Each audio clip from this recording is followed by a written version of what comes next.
How's it going, YouTube? I trust you're all well. Tony here, Tony Brown here again with another.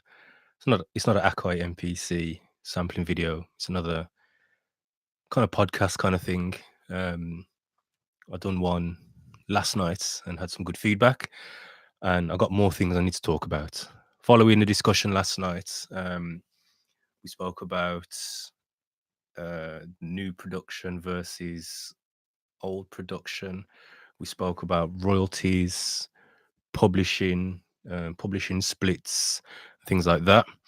Um, and if you've been following the news in hip hop recently, you're probably very, very aware of the De La Soul versus Tommy Boy Records situation.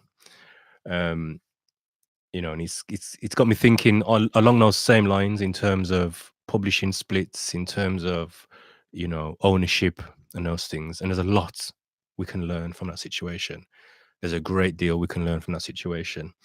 Um, for those in the industry, for those who have been in the industry, for those wanting to get into the industry, you know, there's so much we can learn from that. It's it's terrible, man. It's a bad situation. So if you don't know, um, and you haven't been following the story, I'll bring you up to speed. Basically, the legendary De La Soul, groundbreaking hip hop group. One of the first hip hop groups to really break out beyond hip hop. You know what I mean? I had a whole back catalogue of classic material. I'll be honest, I was never really a massive, massive De La Soul fan. Um, However, I acknowledge what they've done in hip hop.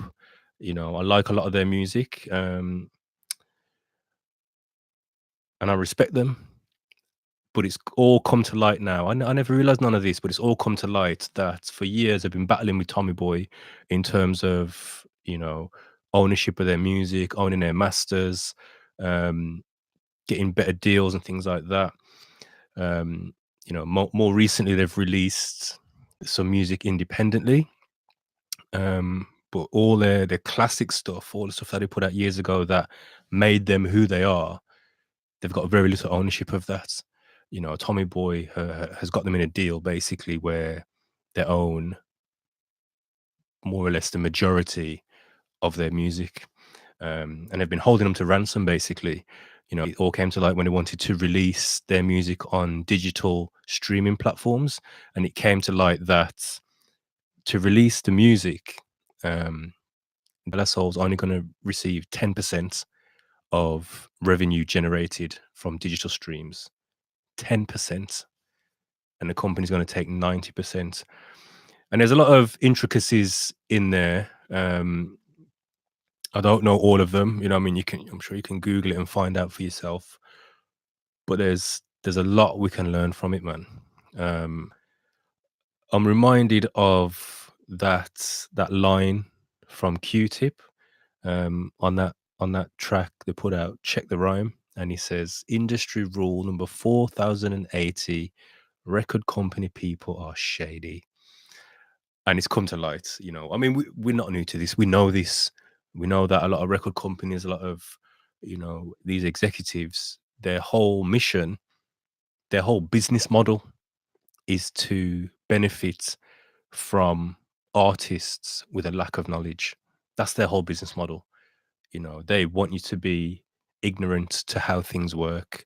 They want to be able to wave a little check in front of you and have you sign your rights away. And it's unfortunate that a lot of artists who got in the game and get in the game, they get in when they're young, and they're not wise to how things work, how the industry works, how contracts work.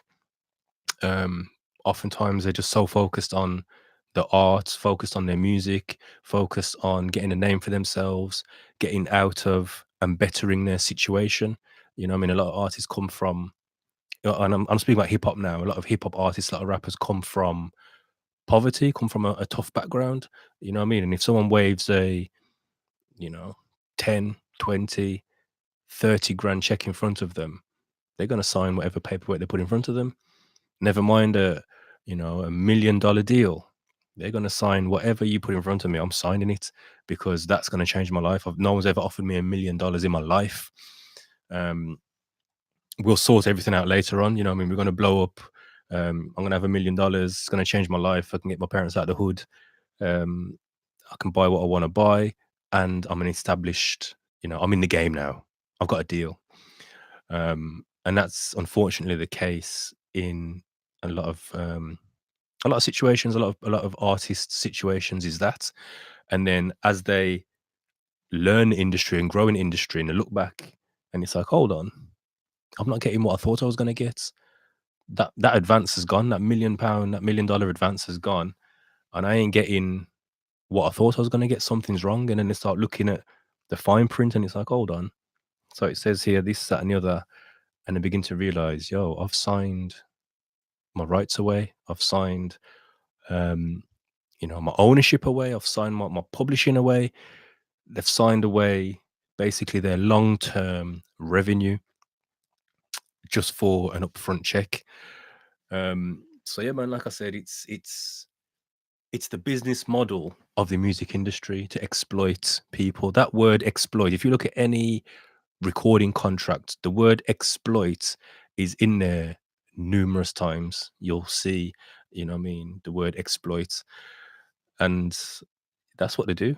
They exploit people. It's about taking your art and maximizing the revenue they can make off it. And not necessarily for your benefit as an artist, it's for their benefit as a company. So I've got a few points I want to touch on, and if you got any comments, feel free to drop them in the comments.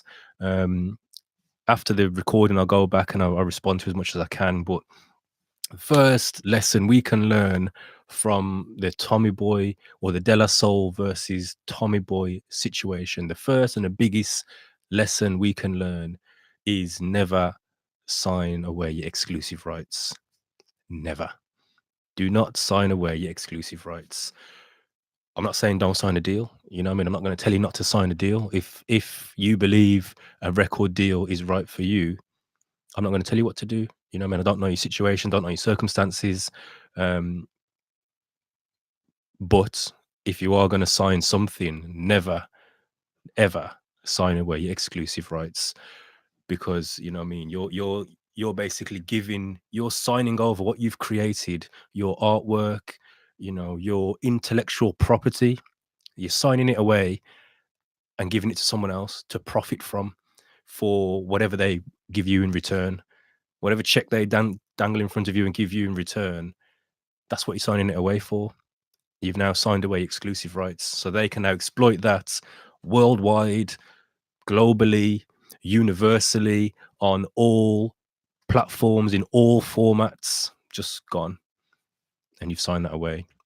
So that's the first thing, if you're going to sign anything, always sign limited. And let me say this from the offset, actually, disclaimer, this is no legal advice. I'm not a lawyer. I'm not even like in the industry like that. It's just, it's common sense. It's stuff that I've picked up over the years from dabbling in and out of the music industry, of reading books, of researching, of having conversations with record labels previously. You'd never want to do that. In no situation do you want to ever sign away your exclusive rights. Another point is always aim to seek trusted, independent legal counsel. And that's off the back of what I just said. I'm not a lawyer. I'm not a music lawyer. I've none of that. So if I was going to sign something, I would be looking to find someone who I could trust, find someone who is independent of the label, and has got knowledge of entertainment industry contracts. I'm definitely not going to get the lawyer that the record label recommends. Nah, because those guys are in bed together. Those guys work hand in hand together. That relationship exists for a reason. They get their clients from the record label, so it's like It's a lead generating relationship. Your artists come in, send them to me. I'll deal with the contracts, send them back to you. Whose side are they going to be on? Whose best interests are they going to have in mind? You know, if you as an artist come to this to this table, and the person you're negotiating with says, "Oh yeah, I've got someone who'll sort out your contract for you.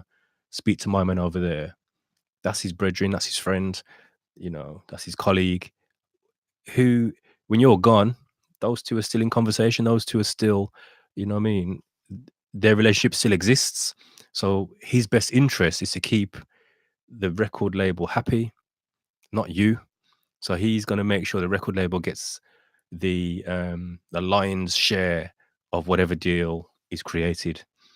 So always seek independent, trusted legal counsel. That's another one. Another one is, and again, this is key in terms of the lessons from, you know, from De La Soul, is think long term. You know what I mean? The De La Soul are trying to renegotiate on intellectual property they signed away 30 years ago. 30 years ago. And it's now they're renegotiating it. I'm not saying it's only now that process has started. They may have been doing that for a long time. However, at the time, 30 years ago, they weren't thinking in 30 years' time, we're gonna have to renegotiate this deal.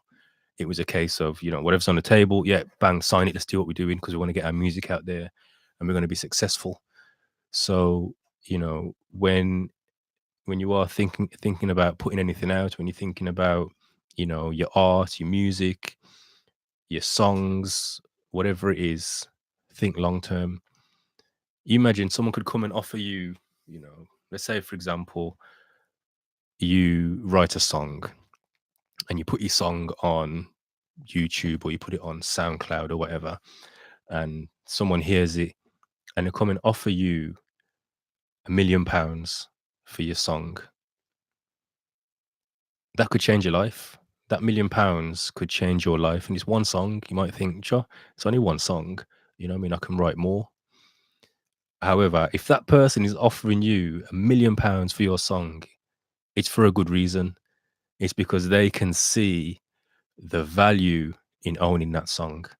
They can recognize the value in it. So they're not going to offer you that amount of money if there's no value in it. They know I'm buying this song because I'm going to 10x my investment. They're buying the intellectual property because they know they can make 10x on that investment. You have to keep that in mind, that if they are willing to give me £1 million for this song, they've got to see the value in that. So I must see the value in that. You must see the value in that.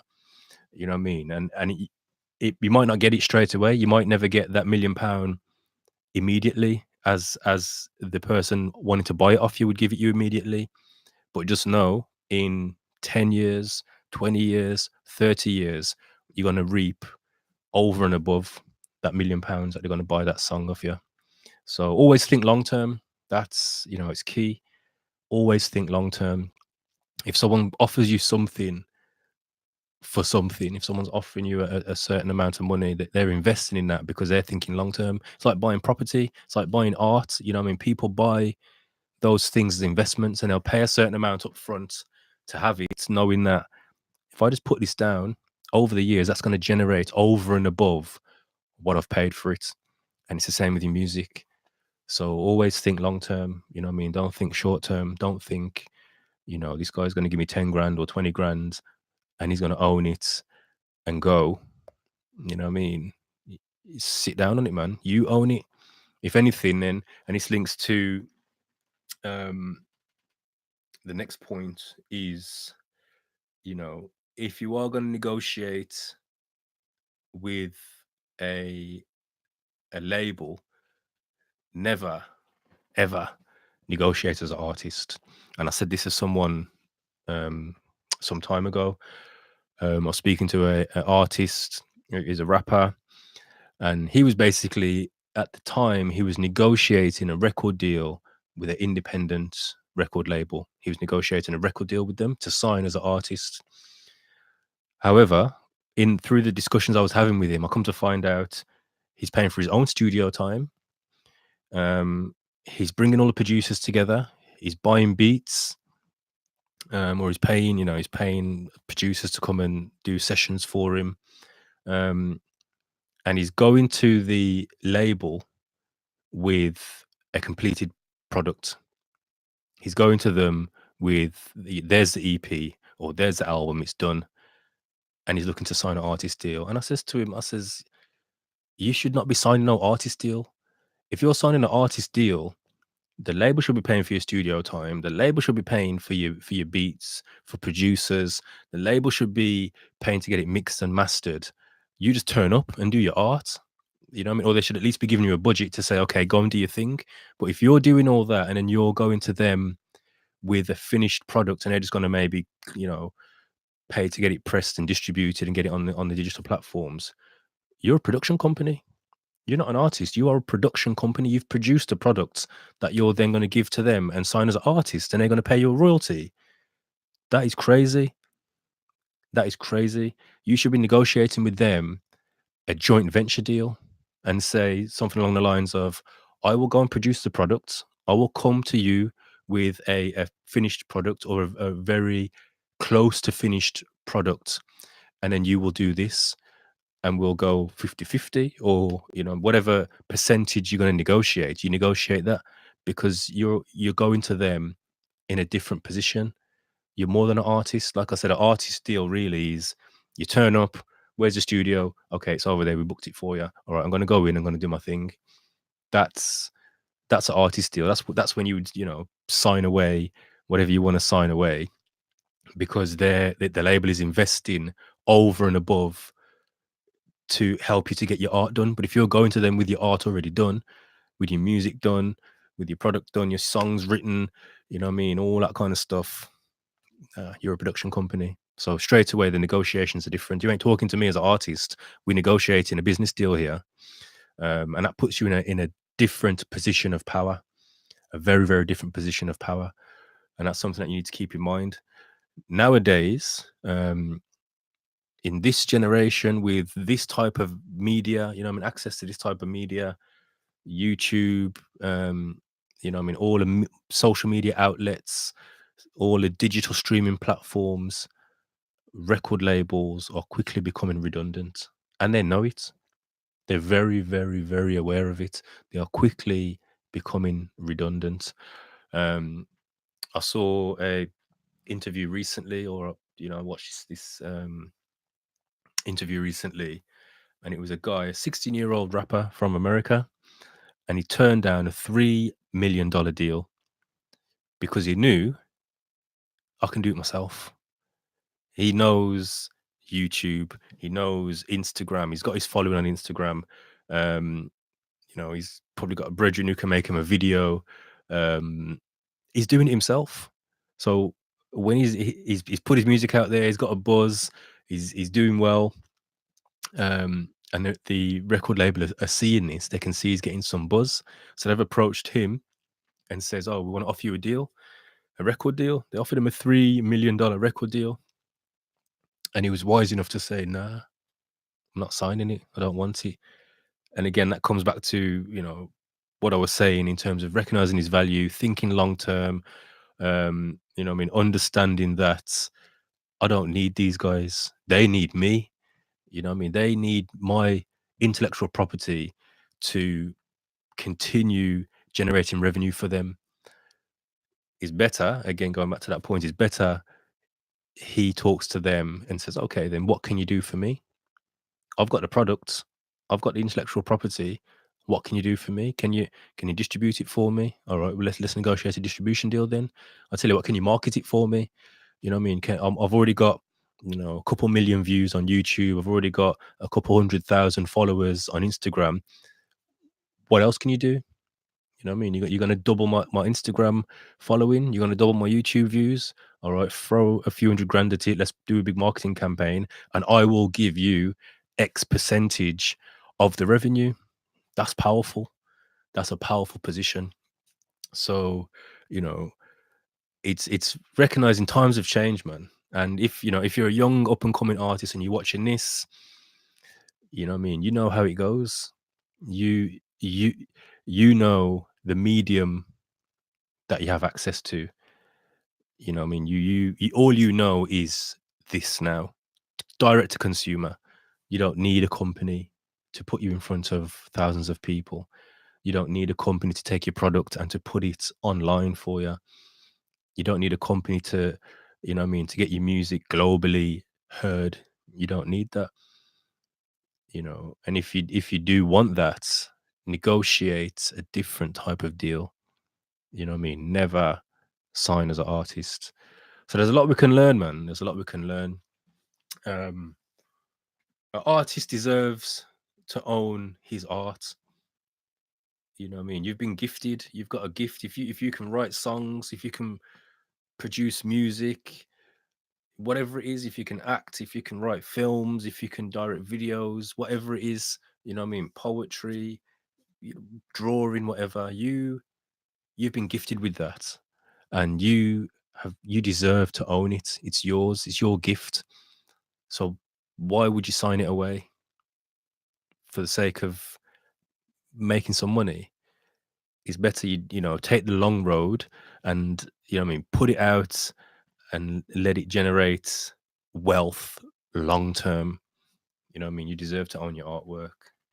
You know what I mean? So yeah, there's a lot we can learn from it, man. I really hope that, De La Soul get their get their stuff right. You know what I mean? I really hope that things work out for them. There's a lot of stuff happening in the situation at the moment. So you may have seen Tidal said that they're not putting it on their platform until they get a better deal. You know what I mean? Whether that was Jay-Z stepped in or I don't know, you know what I mean? But basically they put out a statement to say they're not accepting any De La Soul music on their streaming platform until De La Soul gets a better deal. Um, you know what I mean? Because they went public, and again, this is something else we can learn from it: the power of your own voice. You know that all this stuff's been happening behind the scenes, and then as soon as De La Soul put it out on their own social media platform, bam! It's kind of gone semi-viral.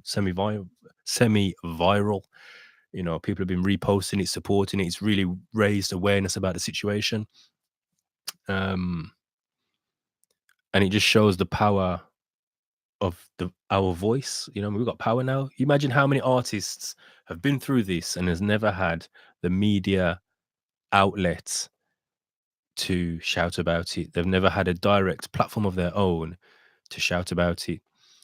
You look at Prince. You know what I mean? Prince was going through what he was going through with his label for years. Michael Jackson was going through what he was going through, and the only real outlet they had was through the music. You know what I mean? I've seen videos of where they kind of what's the word, decode some of Michael Jackson's songs and say, look here, he was talking about his frustration with the label. He put his album out and it was called this because, you know what I mean, he was in this battle with the label at the time and all that kind of stuff. I mean, Prince went as far as tattooing slave on his face, you know. And in certain interviews, he would talk about it. Where now, you know what I mean, everyone's got their own device, their own following, their own news feed. Your voice is powerful.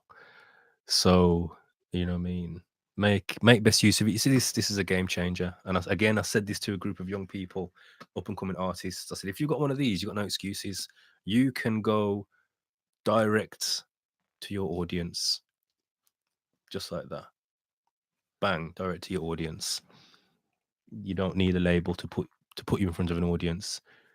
You can make your music on here. You can transfer it onto here. You can engage with your audience. You know what I mean? You can throw a few pounds on pushing it through social, do sponsored posts, etc. Get extra push. You can do local, you know what I mean, local targeting. If you know, okay, there's a certain area where my music is more popular, you can push it in that specific area, you know what I mean, and really target your message. So, you know, like I said, man, these labels, their time is short, man. They've significantly have to change their business model massively. And even then, I don't know whether that's going to save them. You know, yes, they're powerful. Yes, because of all the exploitation they've done historically, because they've already got ownership of thousands and thousands of masters, they will always make money. They've got generational wealth. They own art, they own intellectual property that they will make money off forever until, either someone buys it back, which again they're gonna sell it for a certain price. So basically they'll always make money. They will always make money. But in terms of new money and new record companies starting up, it's a different model. You need a different business model. And as an artist, I would say independent is the way. Independent is fully the way.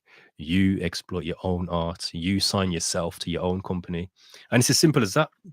You can start here in the UK, you can start a limited company, you know, call it whatever you want. Um, and then you sign yourself to your own company. So then when you're negotiating anything to do with your work, you're not talking to me as an artist. You can't talk to me. You need to talk to my company. And then you put your company director's hat on or your CEO hat and say, yeah, what are we saying then? Let's talk. What's the best deal? What can you offer? You know what I mean? So you got to separate yourself. If it's you one, if it's you or if it's a group of friends, separate yourself and say, that's, in this example, that's Tony Brown, the artist, or whatever, that's Mr. Brown, the producer. But you're talking to now Tony Brown, the director of the company. It's the same person, but I've got different hats on, and we're going to negotiate differently. And I'm going to represent myself well, and I'm looking to get the best deal for myself. If you've got a friend who is interested as well, get him on board. You start your company together, and you look at the Rockefeller model. You look at all these different independents who started out with cash money, no limits. All of them, they signed themselves to themselves and negotiated deals, and they're the ones who now are running the show. Bad Boy, all of them. They've got the model, so we just need to follow the pattern. So, and right now in the UK, the industry is maturing. When I was coming up, when I was trying to get in the industry, there was no industry. It was very, very immature. And when I say immature, I mean in the sense of there wasn't much here. People weren't really interested in UK hip hop. They weren't interested. Where now, the industry now is where America was 20 years ago, and that's in the UK. The industry in the UK, the music industry in the UK is where America was 20 years ago. And when I say that, I mean that in a sense of when Puffy and them came out in the early 90s, sorry, late 90s, early 2000s, they were running charts. They were running charts, you know what I mean? Top 10, top 20 standard. And it's the same now in the UK. You look at the UK charts, top 10, top 20, the top 40, much of it is UK urban music. A lot of it is UK urban music. So, you know what I mean? They're definitely making waves. The industry is definitely mature for UK black music. We've got to take advantage of that, man. We have to take advantage of that. So that's it for tonight. That's my little say for tonight. If you got any comments on anything I've shared, just drop it in the comments, and again I'll respond through the recording. I'll jump in and respond to some of your comments. If you think some of the points I've shared would be of interest to anyone, then share this video with them. If you've got cousins or little brothers, or people who are trying to get in the industry and you think this would be useful for them, then just copy the link, share it with them. And let's make sure that the next generation of artists are fully independent, have full ownership of their masters, and are in a position to generate generational wealth based off their art. So that's me for this evening. I'll see you again in another video. All the best. God bless and take care.